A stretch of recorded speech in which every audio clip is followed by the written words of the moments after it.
Kasabay ng pagsisimula ng tag-ulan, muling dinarayo ng mga mamimili ang mga nagtitinda ng sariwang exotic food sa tapat ng Kapitolyo sa Barangay Singalat, Palayan City.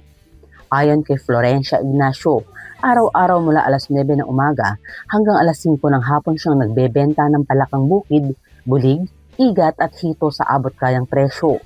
Nagkakahalaga ang palakang bukid ng 100 pesos hanggang 120 pesos bawat tali, habang 100 pesos hanggang 120 pesos naman bawat piraso ng bulig at hito, depende sa laki.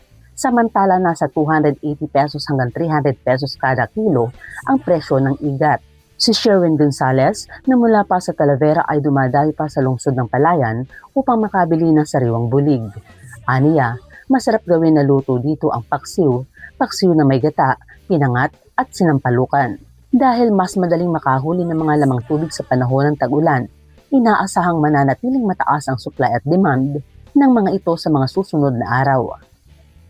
Kasama si Jeremy Ramos, Jeff Gonzalez, Smax 23 at Jerome Piquia, Elsa Navallo para sa Balitang Unang Sigaw.